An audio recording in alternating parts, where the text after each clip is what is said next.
Mathis. Yes. Okay. Late afternoon in Fresno, California, mid-January 1992. Picking up phone messages, I was curious about one inquiry coming from the New York office of the Reformed Church in America. A congregation in Schenectady, New York, had issued a call to a pastor. In phone conversations, it was explained to me that this congregation had a few, in quotes now, issues that they wished to address prior to the arrival of their new pastor. Mostly the issue was unresolved grief work regarding their former pastor who died at an early age. He had died from cancer. By a strange set of circumstances, First Reformed Church of Schenectady, New York, was inviting me to a 7 or 8 month challenge. And my first answer was no. 17 years I had had a dream job, working as chaplain and ACPE supervisor at Kingsview, a psychiatric hospital created by the Mennonites. When that mental health system collapsed, I was fortunate to land on my feet during pastoral care counseling and therapy and having a part-time contract with a Christian church, Disciples of Christ congregation in Fresno. The question asked by the Schenectady congregation, would I come, spend 7 or 8 months with them doing conflict resolution, grief work, and oh, by the way, preaching. My initial no gradually changed. I had often wished to get back to the East, and this would be the perfect chance to make contact in New York. And besides, my daughter was scheduled to deliver twins in mid-June in Montpelier, Vermont. Montpelier was a mere 3 hours from Schenectady as a fast crow flies. My answer moved more and more toward yes. We toyed with airline schedules and tickets. It would be 3 to 4 weeks, 3 weeks on and a fourth week back in Fresno to meet with my pastoral care and counseling clients. This cycle would continue for approximately 7 months. The stack of United Airline tickets piled up to nearly 10 inches. My first Sunday in New York turned out to be Palm Sunday. 2 days before, I attended a welcoming party. One of the guys from the church invited me to join him on a Saturday morning climb. Turned out to be a modest competition between Sierra Nevada and Adirondack hikers. The trail was slick, covered with ice, and the fog so thick as to make our routine route invisible. Come Sunday, that climbing experience turned into a sermon. Isn't life like that? When we are forced to move ahead with no assurance as to where we are and to how we are going to survive. If you have never had such an adventure, let me take you to Bear Mountain on a slippery, ice-coated morning. Who knows what will emerge when the life experience hurls us into unknown territory. So we move ahead. The time, late May, early June. I had just returned on Monday from Fresno. The next morning, my phone started ringing persistently. The messages were the same. The Mathis family is at Albany Medical Center. Their youngest daughter, Josie, has acute leukemia. My idea of a leisurely morning in preparation for Sunday worship evaporated. Now in pre-global positioning device days, I got out my new set of maps and I headed to Albany. As I neared the hospital grounds, a thick, shimmering black cloud appeared to be leading me. It did not fill the sky, it was shining black, and from my ground level perspective, it appeared to be the size of a football field. Suddenly, while most of the sky was bright blue, this black cloud unleashed large hailstones, a cloudburst of water, lightning danced from cloud to cloud, from ground to cloud, and over, and then it was gone. As quickly as it came, it left with no black patches remaining. That cloud pestered me for weeks, an omen of the storm that was on the 6th floor of the D wing of Albany Medical Center. Albany Med was undergoing construction. The D wing was coming into being. I found the staff to be most helpful, and soon I was on the pediatric floor. Even now at 83 and having for decades tended people with bitterness, fear, anger, grief, I still approach these encounters with fear and with trepidation, as if for the first time. I have come to understand and to welcome this reaction, uncomfortable as it is, or it may be, because I have learned that I will be entering into a situation where there are no words that can say what we may wish to say or feel a need to say. A new language is demanded, a language of grunts and groans and grief and sorrow. Perhaps the best we can do is join Rachel's lament in Matthew's gospel. A voice was heard in Ramah, wailing and loud lamentation. Rachel, weeping for her children. She refused to be consoled because they are no more. That is where I met the Mathis family. Stan was guarding the door and checking out the array of professional staff and friends seeking entrance. Josie was on the bed and Jan was close, keeping watch. Our first meeting was awkward, as well as should have been. Over time, we learned enough medical vocabulary to be somewhat knowledgeable about what was going on. They participated in decisions being made. Josie would occasionally invite her parents to leave and then confront me with quote, the hard questions. I sometimes felt as if I were on trial. Of course, she asked good questions. I have a copy of her questions assignment when she was 7½ years old. Why is the sky blue? Why do you get to a certain age and then you die? And why do people bite their fingernails? Now, in her young adulthood, the questions she continued. Some days she asked her mom and dad to leave the room so she could ask me more questions. For example, what good is this? What purpose does God have in mind? I had no answer, but I promised to think about it. That's pretty weak. A few weeks later, I observed several family members who had not been on good terms, hugging and crying together in the hallway. I suggested that while it was a feeble answer, it was a small sign of love that grew out of her illness. Even from her hospital bed, she was a force. President of her college class, she was gifted, bright, connected. It seemed to me that those question sessions were not valuable because I was giving her the right answers, but because it got her to thinking about and looking for the many little answers, small droplets of grace that occasionally dropped into her life. And of course, we did not give up on the really, really big procedure, the bone marrow transplant, if I may say so. It was now almost a year later. It had been a year of ups and downs, ins and outs of the hospital.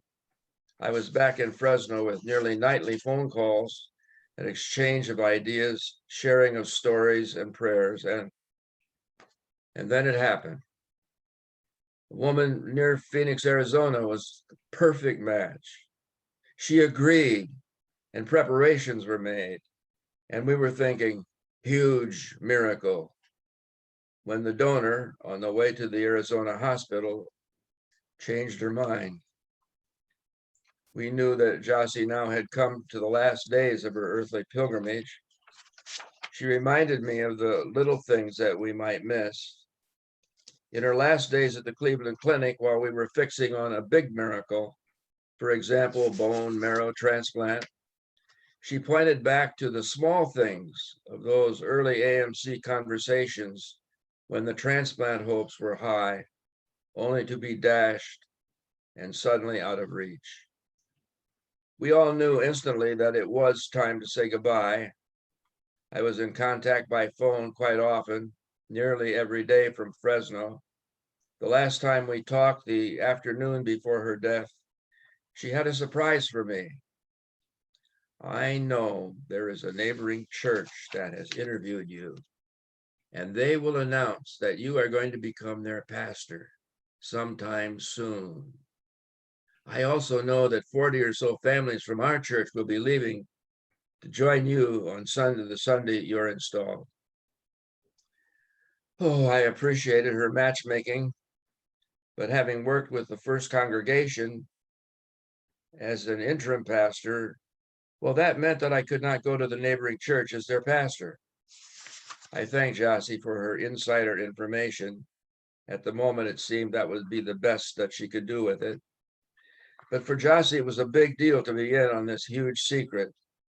And for me, it was getting enough information to make a wise decision. When the conversation with Josie was completed, I called the congregation to decline the call. The next morning, I received the news that Josie had passed from this life to the next. The memorial service was held a few weeks later, June 19, 1993. It was a Saturday. I met with the family in the morning to do the grave. We had talked about possible ways to say goodbye. We decided that Josie's family would meet early at the gravesite and participate in the lowering of the casket. The cemetery manager was not happy with this arrangement, but we persisted. The prayers for commendation were offered, and the shovels appeared, and the sound of gravel being shoveled onto the lowered casket brought a finality to Josie's earthly journey. The service took place in late afternoon. It was a standing room only for this popular young woman. Classmates from high school and college, family and friends of the crowded into First Reformed Church, Schenectady. The spirit she embodied in her life could not be thwarted by her death. People milled around for a while after the service, then took their leave. It was a quiet and somber group that lingered into the early evening. I found my way to Fresno and to home. One factor in this story I have not mentioned is that birth of my twin grandchildren on June the 17th, 1992. I left Schenectady at 4 a.m. I met Paul and Stephanie at the hospital. There was some concern for Stephanie's health, but the babies were delivered in good health and Mom rallied. While Paul was still with Stephanie, I moved into the labor and delivery unit. For some reason, they allowed me in. And there I met my grandchildren for the first time. Soon I was holding both of them, dizzy with excitement. I asked the nurses if these were the brightest and the most beautiful babies they had ever seen. The three of us, they said they would have to agree. They saw it and said they would have to agree. Indeed, the brightest and the most beautiful by far. It was in the midst of this elation and breathtaking gladness that a young woman was fighting for her life. Going back and forth was dizzying. The elation and the loss, a confusing mixture of celebration as in birth, and at the same time, readying to celebrate the life of a young woman loved by so many. Life moved on. There were memories, of course, and a beautiful wind chime that brought her back to us. I kept in contact via occasional notes and Christmas cards, and suddenly it is early summer 1995, and the phone rings, and it is my good friend Doug, an ordained pastor in the Reformed Church in America, a clinical pastoral education supervisor, and a U.S. Army chaplain. After a few obligatory remarks about the weather, Doug says, "Harlan, there's a hospital in upstate New York with your name on it." That seemed far-fetched, but he persists. The chaplain is retiring. The program is weak. It has little institutional support or connection. Ratmeyer, that's just your kind of place. I wanted to ask him what he meant by that. Was that a compliment? But I thought I could check that out later. The next morning, I called the number Doug gave me. Betsy Clark, Albany Medical Center, took the call, informed me that they were in the process of closing applications for the position of manager of pastoral care. I recall saying such things as, "You're missing a good deal if you let me go get away." Surprisingly, they agreed to hold the position open. Albany Medical Center refused to pay for travel from California, but they would pay for a trip from New York City to Albany. Another sign that the institution had no appreciation for the role of spiritual care. Since I had a business trip scheduled for autumn in New York, I scheduled my interviews to connect with that trip. So on October the 12th, 1995, I'm sitting by the pastoral care office at 6 o'clock in the morning, waiting for the interview process to begin. So much can be learned by watching and listening. By 8 a.m., the cafeteria came alive and clusters of people from medical and administrative staffs gathered for the breakfast club. As I listened to their jokes and frustrations shared, I determined that that was one table I would seek to join. At 8:30, I met the secretary and the one full-time chaplain, Sister Lucille. The first meeting of the day was with the head nurses from various units, emergency, surgery, pediatrics. And after introductions, Livia Skiba asked me this question: Have you ever worked with grieving families, around the death of a child or a crisis in the emergency department? With my heart pounding, I replied, "As unlikely as it seems, I was here at Albany Medical Center 1992-93 while doing some work with a congregation in Schenectady. A bright young woman loved by all was diagnosed with leukemia in early June 1992. Her name was Josie Mathis." The interview could have ended right then.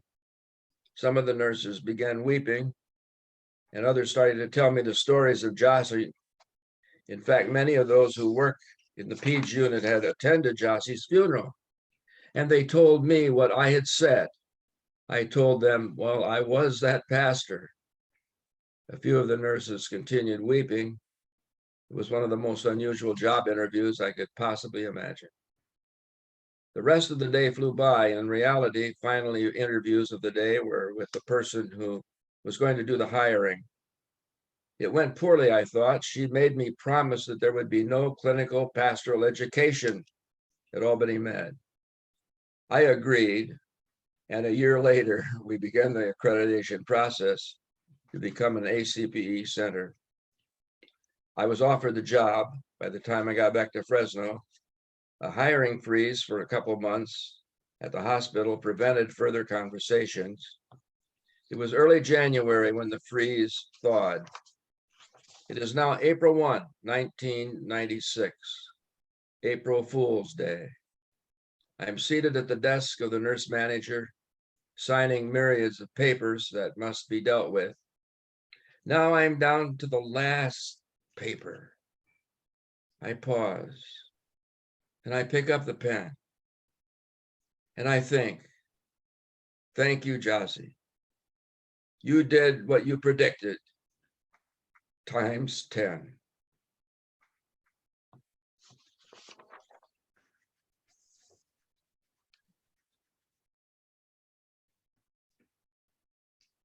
Harlan.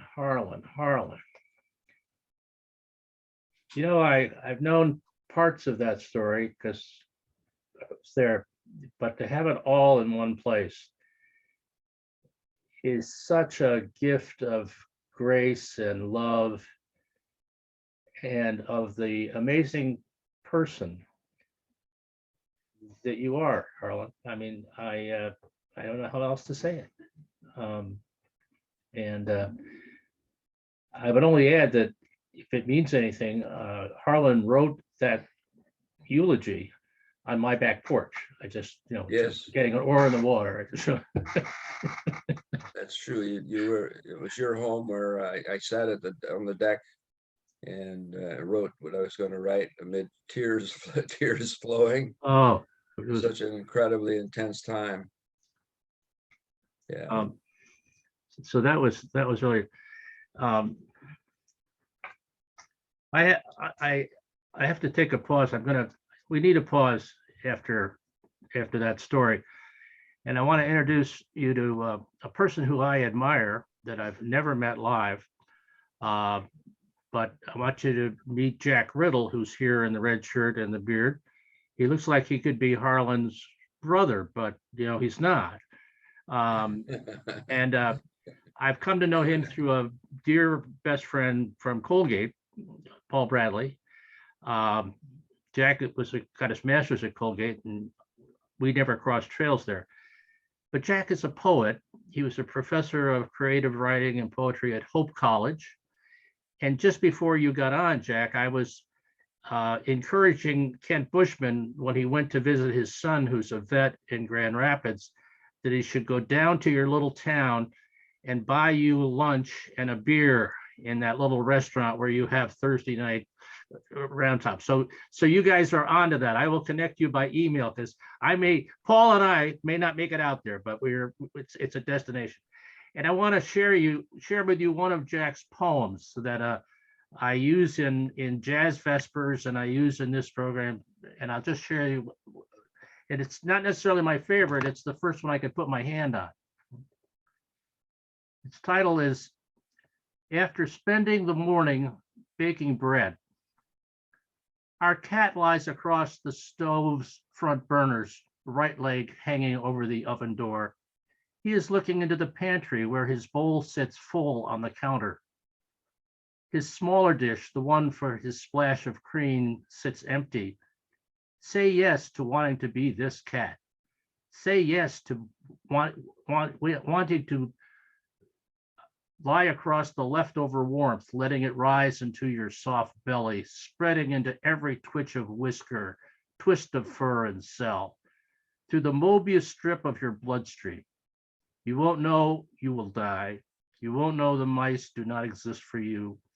If a lap is empty and warm, you will land on it, feel an unsteady hand along your back, fingers scratching behind your ear. You will purr. Jack Riddle, my friends. And it's really wonderful to have you here. We will conspire. And I do use your stuff a lot. But I should probably acknowledge it more when I do it. But I tell a little snippets of your story. This is not a little snippet of a story. This is a story about a fellow named John Pierpoint, who died in 1866. And when he died, he had every reason to believe in his own soul that he had been a failure. He died in Washington, D.C., where he was serving as a clerk in a government job that somebody had gotten him because he needed to work to pay his rent. Now, it didn't start out that way. He was a graduate of Yale. His grandfather had started Yale, and he was committed to become an educator himself. So he started teaching school. And he wasn't really good as a teacher. He knew the stuff, but he couldn't keep the students in line, and he couldn't keep them motivated. And so he was a failure as a teacher. But being a failure didn't matter at a young age. So he decided he'd try law. And he studied to be a lawyer, and he passed the Massachusetts bar. And he should have been really good. He had connections, but he kept on picking up these cases that had to do with social justice and debtors and things. And you can't make any money on those kinds of cases. So he really didn't know what to do. Now, his father-in-law was very wealthy, and he had a big dry goods business. So he took him into the dry good business. But in 1838, all hell went to the economy, and the bottom fell out of everything, including the dry good business. And he and his wife were destitute, almost. Along the way, he'd written some poems, but you can't really make a buck on a poem. You got to be a college professor or something like that. So at any rate, so he decided to go to divinity school. He went to the Harvard Divinity School, and he studied hard, and he got a really nice appointment in the Hollis Congregational Church on Beacon Hill. Now, that was really good for the salary. It was a little awkward because he still had those issues about social justice, and he was against slavery. He was for prohibition. And some of the wealthy folks that were on the board of trustees of that church didn't like that. So he wound up getting asked to leave. And then what was left? He was always been active, so he ran for office on the abolitionist policy. And he lost his governorship. He lost a bid under the Free Soil Party for Congress. Just then, the world changed, the Civil War started, and he said, I will do this. And he volunteered to enlist as a chaplain in the 22nd Massachusetts Infantry. Then he was with the crowd as they marched out of Boston on their way south. But by the time they got to Worcester, Massachusetts, he was completely beat up. His feet ached. He probably had stress fractures. It was over. He had failed as a chaplain. Now, why am I telling you this? I'm telling you this because in retrospect, maybe he was not a failure. Maybe he was all the things we should have been. Some of the things he stood for, like slavery was abolished. There were better laws for debtors and those kinds of things. And one day, on his way to Christmas dinner at his sister's in Medford, Massachusetts, he wrote a poem and he read it at Christmas dinner. And it was a wow. Because John Pierpont wrote Jingle Bells. Dashing through the snow in a one-horse open sleigh, o'er the fields we go, laughing all the way. Bells on bobtail ring, making spirits bright. What come to set and sing a sleighing song tonight? Oh, jingle bells, jingle jingle all the way. Oh, what fun it is to ride in a one-horse open sleigh. And I just want to tell you, you're not a failure if your legacy is a song that 300 or 400 people in the world know the words to and sing with great joy and gusto, even though, one, they've never been in a one-horse open sleigh, half of them have never seen snow. But it shows the power of good tidings and good cheer. And that's what the season's about. I'm applauding for myself, but I didn't know how else to end it. You know? I really do like that story. Ken, as I remember, one of the things that differentiates you from me is you can memorize and remember stuff. And I haven't been able to do that in 20 years. I mean, so I'm standing in awe of you, my friend. Yeah, well, don't, because I memorized this about 20 years ago and it's faded. And as long as nobody has this particular part of the Bible open, I should be okay to fake it, but we'll see. So I'm a minister, sort of, when I have to be. And there's a lot of stuff in the Bible, and the Bible is really, really boring in a lot of it. And this is probably the most boring part of the Bible that you will ever hear. But I want to tell it to you because I grew up in a big family. My mom had 10 brothers and sisters, and my dad had 9. And the families were always around, and I was always kind of wondering who these people were, and just growing a little bit to learn a couple stories about Uncle Earl and Uncle Ralph and Aunt Marion and putting them together. And I think of all the stories I've missed in my life. And this part of the Bible is a reminder of all the stories I've missed. So it's a very short tale that contains 1,000 stories in it. And it goes something like this. This is an account of the genealogy of Jesus, the Messiah, the son of David, the son of Abraham. Now, Abraham was the father of Isaac, and Isaac was the father of Jacob, and Jacob was the father of Judah and his brothers.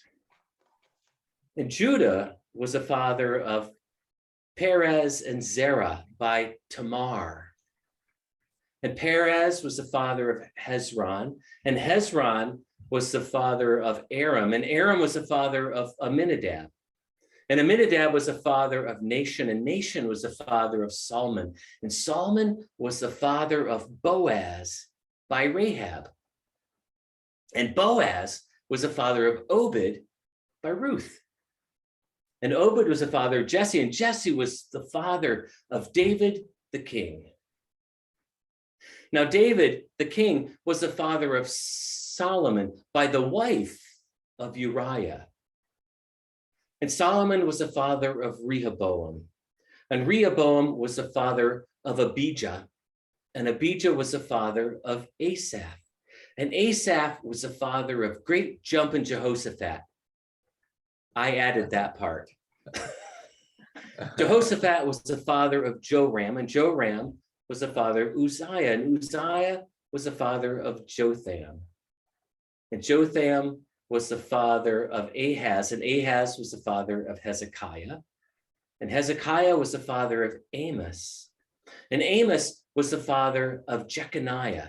And Josiah was the father of Jeconiah and his brothers at the time of the deportation to Babylon.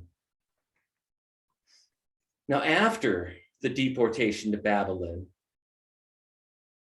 Jeconiah was the father of Salathael, and Salathael was the father of Zerubbabel, and Zerubbabel was the father of Azor, and Azor was the father of Zadok, and Zadok was the father of Abiad, and Abiad was the father of Eliakim, and Eliakim was the father of Eliad, and Eliad was the father of Eleazar, and Eleazar was the father of Matan, and Matan was the father of Jacob, and Jacob was the father of Joseph, who was the husband of Mary, of whom Jesus, the Messiah, the one they call the Messiah, was born.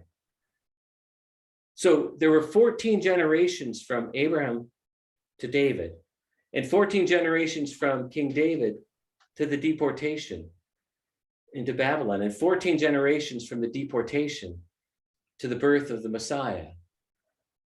And this, my friends, is the biblical meaning of the fullness of time.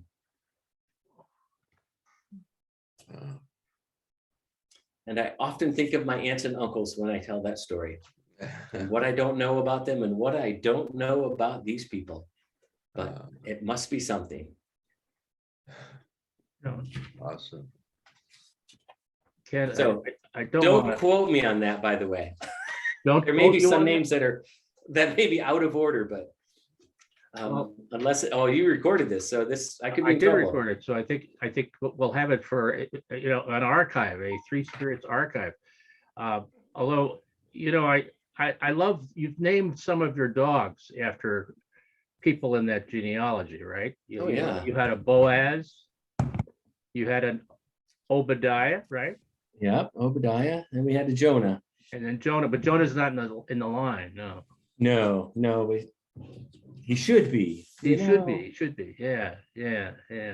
Well, and then you actually said, but whatever that Bezalel, you actually could pronounce that. I've never been able to pronounce that, so I was impressed with that too. Well, thank you. Okay, it's I do wonder about the stories of those people, and wonder about all the people in our lives, like Josie, right? Who I remember as well, and Al Smith, and the people who form our own genealogy of sorts, that track with us through our lives, and whose genealogy we may be in, and maybe there's more to that than just a boring piece of scripture. Right, I think you're right. I want to know if you can name your first cousins. Kathy Lewis. All 125 of them? Exactly. Not even close. I thought some of my first I thought some of my first cousins were my aunts and uncles most of my life. They were older. Like I mean, I when don't your know who you mother are. has 9 siblings and your father has 8, there got to be a lot of first cousins. My There's a second lot of cousin, them. my second cousin Janie Kolodner was on this program earlier, if that means anything. I didn't think it did, actually, so there we go. But we're gonna, Harlan has a story about a Dutch housewife and the season. And you know, there's a lot of Dutch connections here. And Ratmeyer, I think, is actually German, isn't it, Harlan? It's Yeah, not Dutch. German. But and one of the things I like about Harlan's storytelling is that occasionally when he tells the story, his Illinois growing up experience is with him, and he sounds a little bit like Garrison Keillor. Harlan.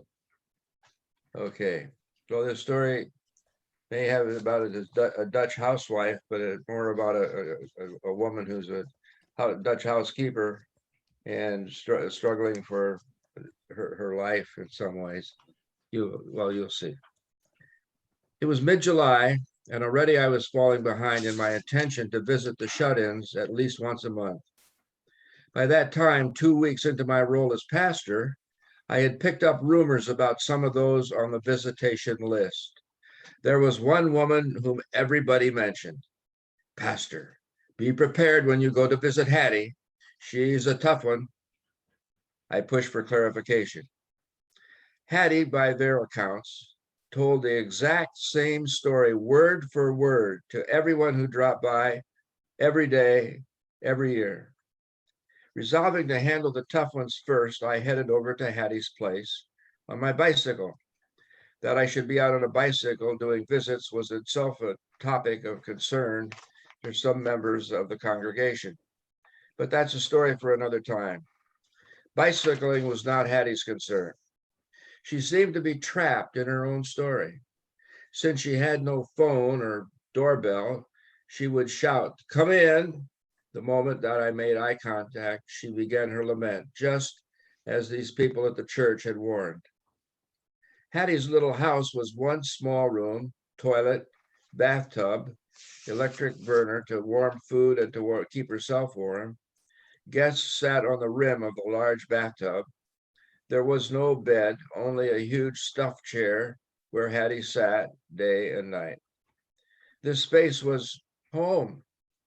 2 daughters would visit occasionally to bring groceries, but as one daughter explained to me, no one can stand to visit mom for long.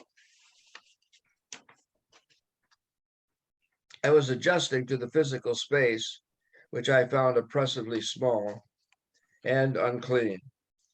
I was not certain that she knew who I was, even though I had tried several times to clarify, "I'm your pastor now," and tell her why I was here. Hattie pressed on with her story. She was a child whose home was in the Netherlands during World War II. Her family survived the trauma and dangers of the war.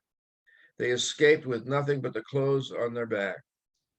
Friends of her family who had moved to the United States before the war sponsored Hattie's family to immigrate.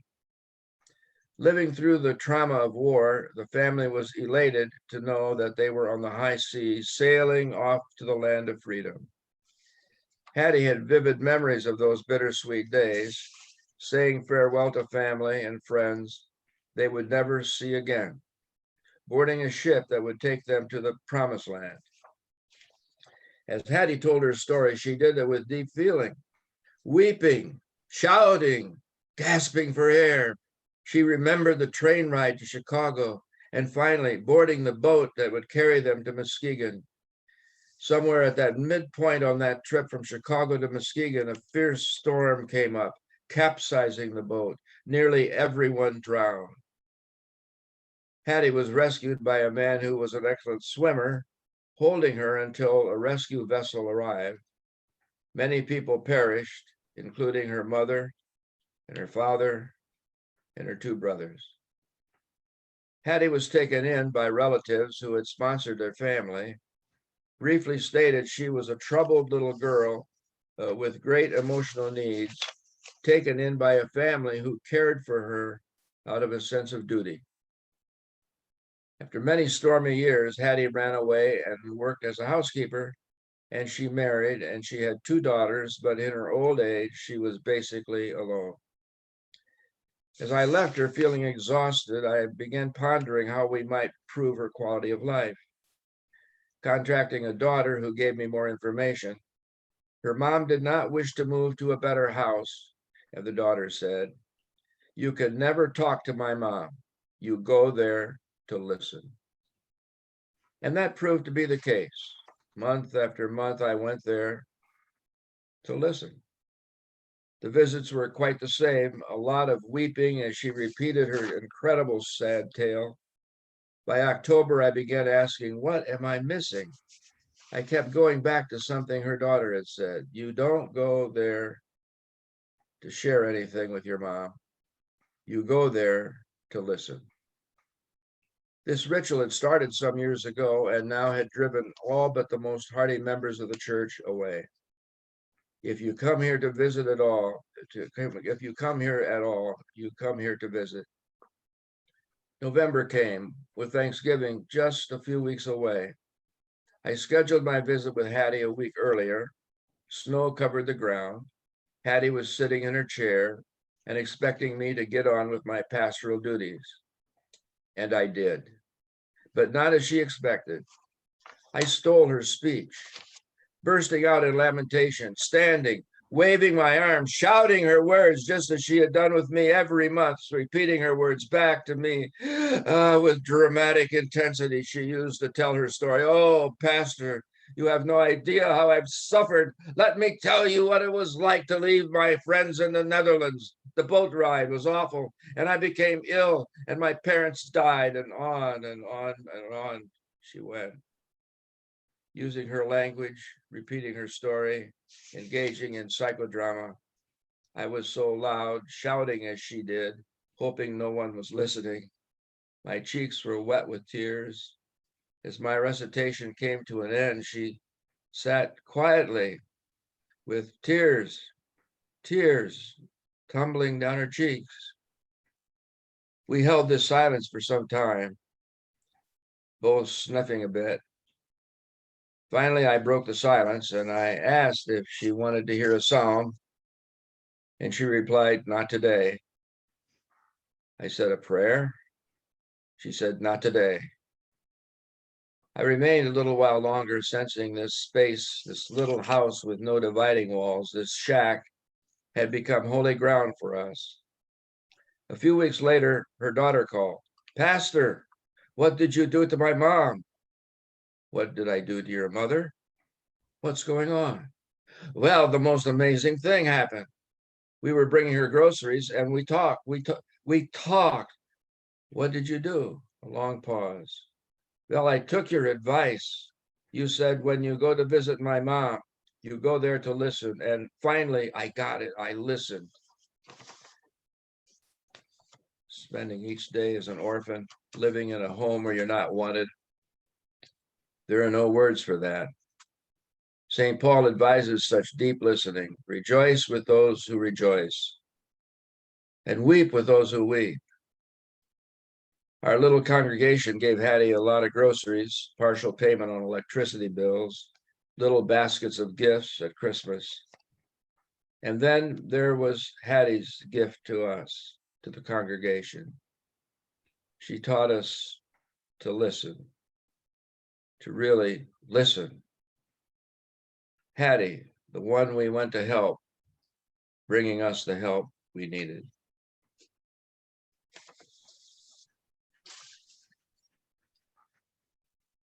Oh, man. Thank you, Harlan. Thank you, Harlan. Welcome. Thank you. I'm struck by that one line you use as kind of an ostinato when you can't listen to you can't talk to my mother, you go there to listen. And Right. It's it was whatever you hang the weave on in that story, and it just still echoes. Yeah. And she must have been a real, I was going to say tough, but that's not quite the right word. There, so She was always challenging. How's that? She yeah, was yeah. challenging. And we Um, tend to listen sometimes on a very superficial level, and one has to give up all that and listen and mimic the cries when the boat is going down, and all that needs to be lived out and yeah. not just kind of brushed over like, well, we asked her and she said she's sad or something. Doesn't seem to cut it. The other, well, just so much about that. That's and that was a Muskegon story, right? Going back. Yeah, Okay. yes. When Kent, when you mentioned Al Smith, Al Smith was the minister we lost that Harlan helped us grieve. But we were the beneficiary of all that Al brought to life. Although Kent, you were the beneficiary of a whole cellar full of power tools and stuff like that, woodworking tools, right? Yeah. Yeah. And you put those to good use, I might add, because you have a talent for doing that. Along with your sidekick Dan Brutus, they marshaled a crew that rebuilt the house after Jill lost their house to a fire about 6 years ago. So we know you can do it. And this My electrician is watching right there with Darwin Brutus, that's right. Wow. There he is, Darwin. also part of that project. There he is. Okay. So, but this story, when you begin to listen to the story, you will know that it's being told by a person who loves to make things with wood. KB. So this is if the Pacific Northwest indigenous folks have lots of stories about ravens and solstice tales, then I suspect our Northern European clan have lots of stories about Christmas miracles. And this is one that I found that had been written down by a woman named Ruth Sawyer. And anything I find of Ruth Sawyer stuff, I just love. And this is called the Crib of Bobusu. And this story takes place in the north of France in a town called Saint-Malo. And there, it's a great walled city. I live in the Adirondacks. I want to get out someday and go see the world beyond my forest. And I want to see this great walled city. And there's an old stone cathedral in that town that actually survived World War II. Though the tower got bombed during World War II, but it's been rebuilt now.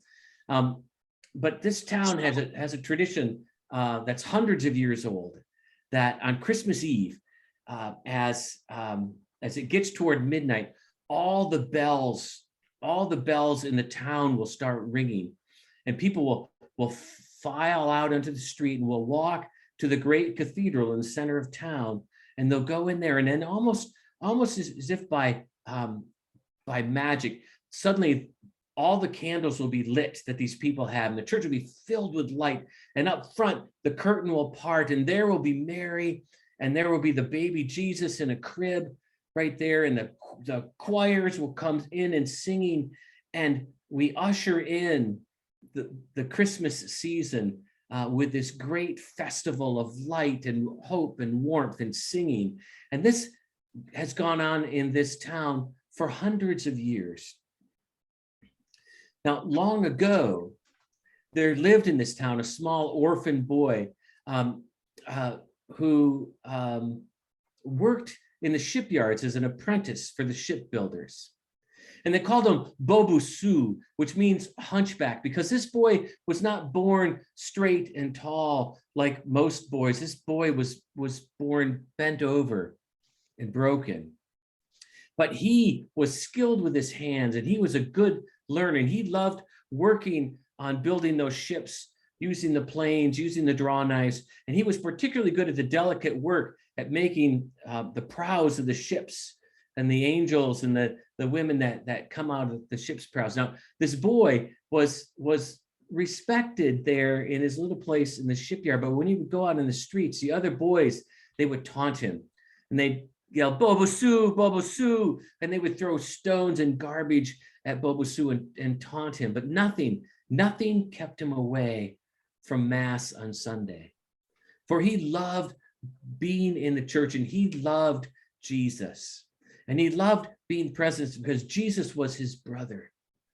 And he noticed on one of these Sundays when he was up, that was not long after a Christmas Eve service, he noticed the cradle that the baby Jesus was lying in. And he thought, this is poorly done. This is the King of Kings.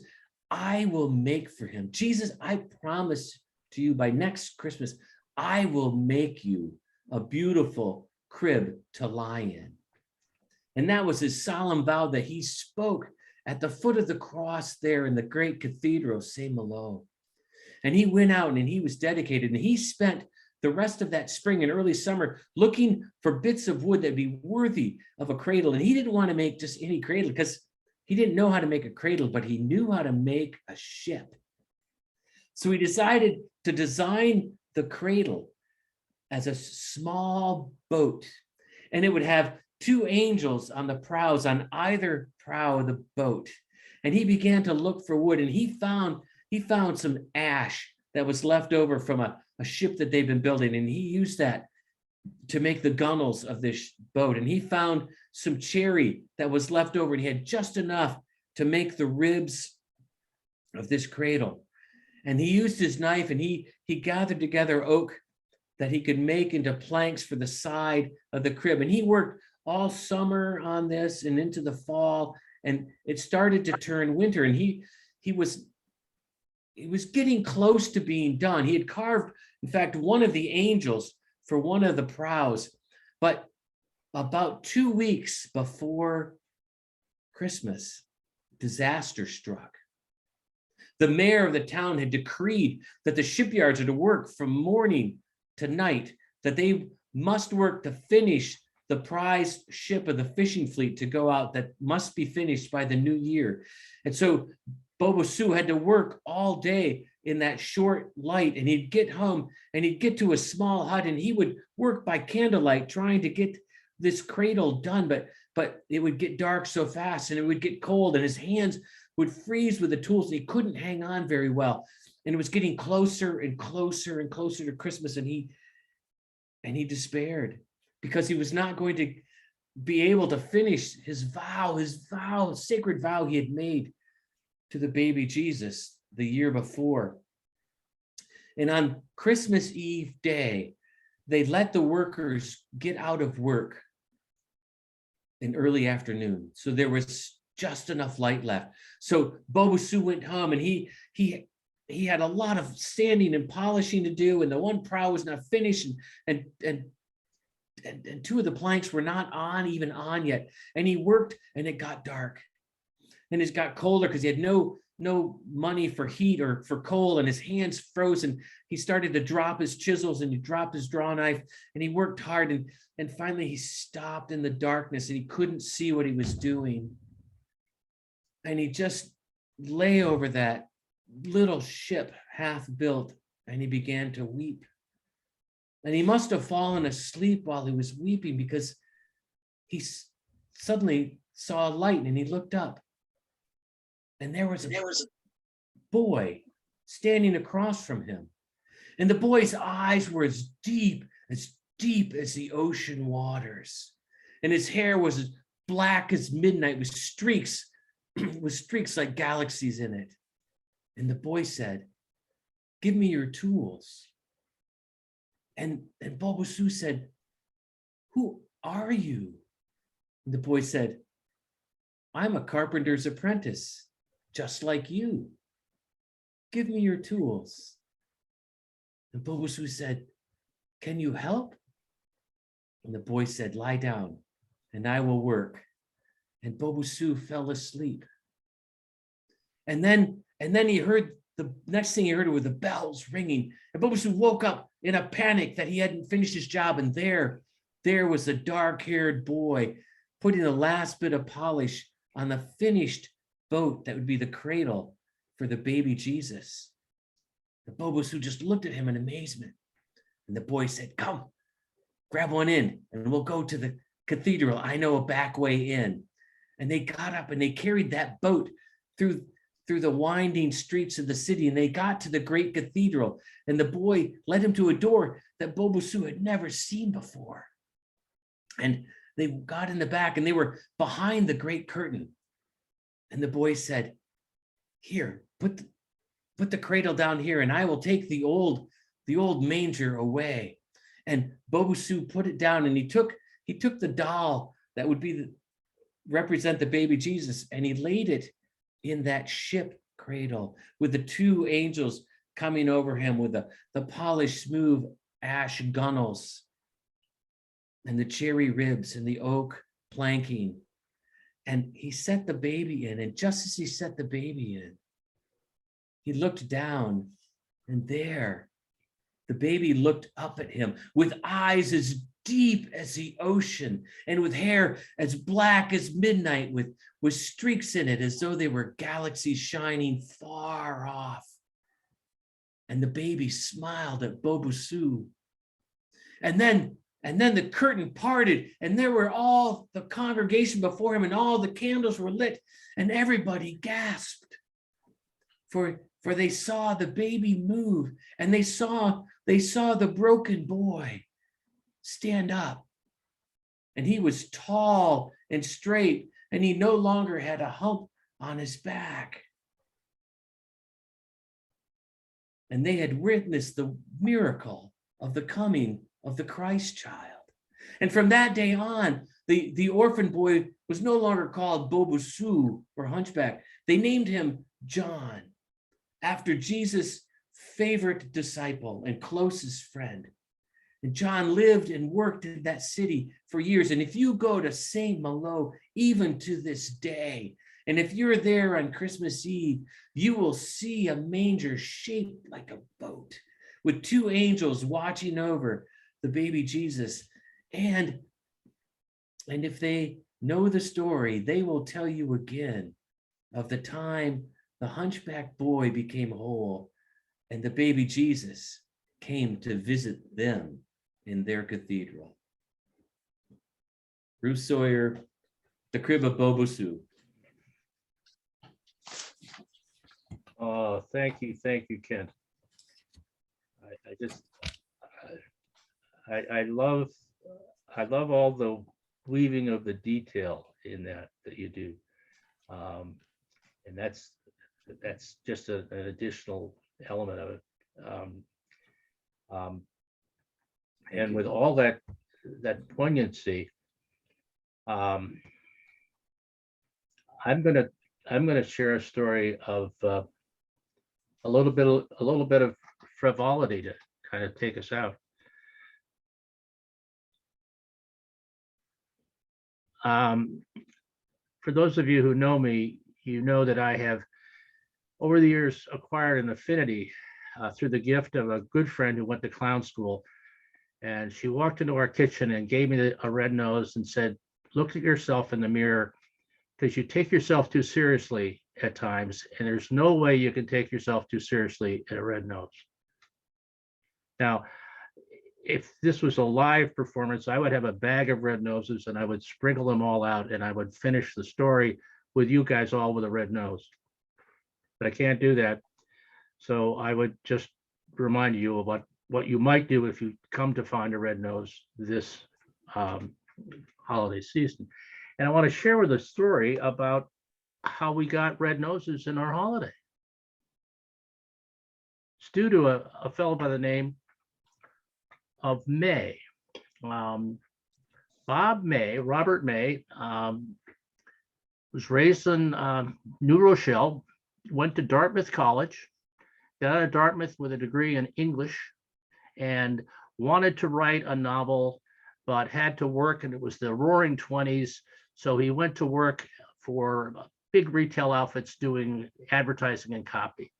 And he worked in New York, And eventually, since his wife was from Chicago, he got a job back in Chicago. And he was quite pleased. And then the Depression hit, and people didn't know what to do. But his wife's father had a good friend whose name was Avery, Ewell Avery, who was the president of the Montgomery Ward Corporation. And he got a job in about 1933 or 34 at the depth of the Depression for not a lot of money, but he had a job. And he was writing ad cops and limericks. He loved to write limericks and jokes. So he was kind of in his element. And they had a baby girl, and that was a nice addition. And then tragedy struck. His wife developed cancer. And that was a struggle. And it worked. Montgomery Ward had a practice of doing coloring books and things at Christmas. And they said they ought to write a really good Christmas story and give that away to kids. And would Bob take it on? And he said yes. And he began to think a little bit. And he loved to take his daughter Barbara to the Lincoln Park Zoo and watch the animals. And when they came home, he would put her to bed and he'd make up stories about the animals. And in the middle of this conversation about the book, his wife dies. By that time, he decided that it was going to be a reindeer as the hero of the book. And he continued to talk about it, and they were going to let him take some time off, but he says, no, I need this story. And when he came up with a reindeer, he didn't know what could be special about a reindeer. And then one day, as it happens in Chicago, the fog on the lake forms before the ice is there, and it just smothers everything in town. So he was walking home from work in this cloud, and he said, my, that's it, some beacon. And the red nose came up. And he went over to the graphics department, and he took the graphic department and his daughter to the zoo, and they talked and looked and giggled over reindeer, and he drove them all up, and he brought those drawings to the presentation he made. And everybody said, whoa, red noses are old drunks. You can't have an old drunk in a kid's book. He says, this isn't a red nose that's an old drunk. This is a red nose that's a glowing beacon of hope. It's just what we need. Only one day. He wrote the poem in about 40 hours straight almost. He didn't sleep when he got going with it. And it resonated when he presented it, and they published it, and it resonated with the public.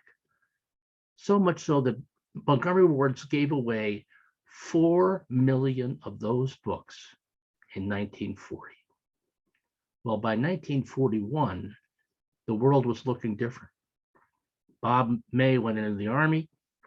When he got back, fortunately, things were bustling, and he wanted to do something with that book. But now, during that same war, Wendell Avery had gotten in trouble with FDR, the president, because he'd refused to abide by some of the Fair Wage and Standards Act. And Mr. Avery had gotten arrested. So he wasn't a popular guy, and he was a little bit of a curmudgeon. Bob May had an offer to do a recording, on air, a record he could sell, and a radio show, but he didn't have the rights. So he went to Wendell Avery and made a pitch. And Wendell Avery said, you think that story's worth anything at all? He says, well, I think it is. I think it might be. He says, well, I'll tell you what I'll do. Give me $1 and I'll give you the rights. And if you get anything really out of this, come back and see me, because maybe we'll do some other business. Ooh, but he had the rights. And he did the audiobook, and that was really popular. And he had requests to make some kind of song out of his poetry. Fortunately, his brother-in-law was a guy named Larry Schwartz. And Larry Schwartz was a budding songwriter in Hollywood. And he said, I think this is a fit. I'll figure something out. So they write this song. And his brother-in-law takes it to Hollywood, and he pitches it to Bing Crosby and Doris Day. And Bing Crosby had just done White Christmas. He didn't want to do anything about reindeer. No. But there was this up and coming cowboy, a guy named Gene Autry. Mhm. And Gene Autry said, I love it. Let's do it. And in 1949, that record came out and sold 7 or 8 million copies. Bingo. And it was all over everything. And, you know, it's just like the song says, Rudolph, you'll go down in history. And he does. Now, you remember the curmudgeon? You remember the Christmas spirit we like to think is all around us? We like to think that people will be different because of Christmas or being touched. And Bob May didn't know what to do here. He had this new fortune and he'd made a buck off of the rights, so to speak. So he went back to Wendell Avery and he said, I've been blessed. He says, yes, you have. You know, I think I could help you. What's that? He says, well, what's the biggest need you really have? You could direct some of this money into a foundation and it could help kids read. It could help kids do a lot of things. And it's kind of in keeping with your whole message. You ever think of anything about that? Well, Bob May gave it some thought, and he and Wendell Avery, who also threw in some money to the Rudolph Foundation, that is now run by the Community Foundation in Chicago, and it gives money to schools to augment their faculty and their curriculum and help kids learn to read. So sometimes when you say, we're going to have a Christmas party, we're going to hold on to Christmas, we're going to practice Christmas, it can mean a lot of good things. And we should keep on with those thoughts. We're going to end with another message of one of my favorite stories about Christmas. Oh, Susan, you've got a red nose. I just saw that. I love that. I love that. You must have known, huh? All right. Yes. Well, I can't find it now, but I did one of these bits, and I early into the pandemic, I got a brown paper envelope with a white mask and a red nose on it, and just say it said enjoy, good cheer. And that's a little affirmation I always put on my emails and stuff. And I just couldn't figure it out. And I got an email from a member of our local story circle saying, did you get Linda's present? And I thought for a minute, Linda's her daughter who teaches in the Shenandoah School District. So I emailed her back, I think I did, describe it. And she says, I don't have to describe it to you. It's a red nose on a white shimmer. And Linda had been at the little place where we have our story circle open mics about 3 months or so before the pandemic hit. And I had done a bit with my noses, and she had put one on and taken some to her kids in class and ordered more. And she saw this in a store and sent it to me. And I wear it. I'm sorry I don't have to show you, but I wear it. And it's really been a special gift.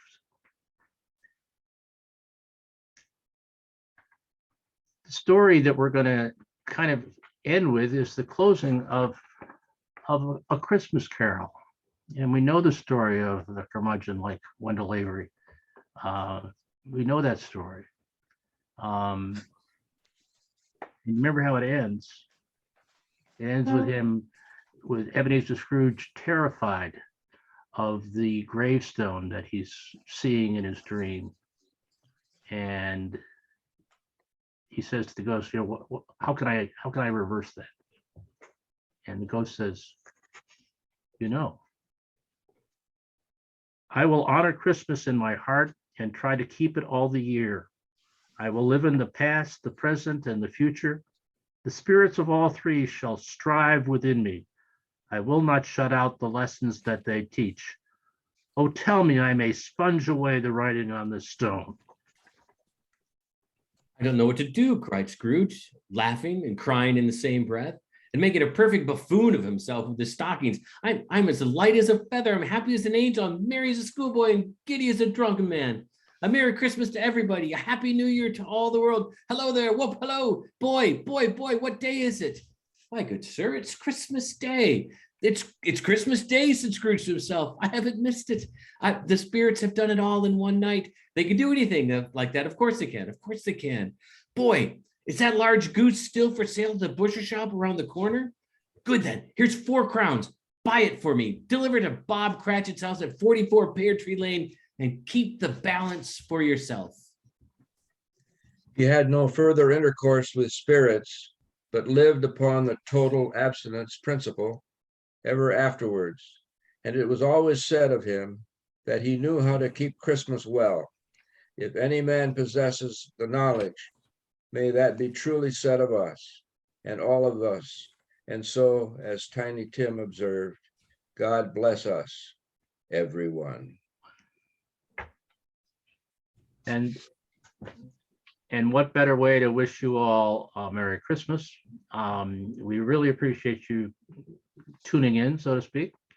The second Friday of January will be a program on newness. Our feature will be Bob Ridgway, who many of us know is a folk singer and a guitar player. He's kind of a recovering environmental engineer. So come back for that one and bring your own stories. We'll go back to the format where we have a little bit more time for an open mic and some story sharing. And Jack Riddle, you are just a joy to meet and see, and we will conspire on trying to get together. I admire your work so much, and I admire what you've done when you were at Hope College. Kent, by the way, is a Hope College alumni. So there you go. And apparently I owe you a beer. So That's right. That's good. right. You guys We're are going to do good that. And the rest of you, I love Susan for your red nose. Joe Lalka, you look good in a Santa Claus hat. I mean, you got to say that. Got to say that. Darwin, it's great to see you. I haven't pulled off lunch with Pomeroy yet, but I'll work on it. All right. Thanks, Joe. So My much. pleasure. Good night, everyone. Good night. Right. Good night. Thank you so much. God blesses everyone. God bless us, everyone.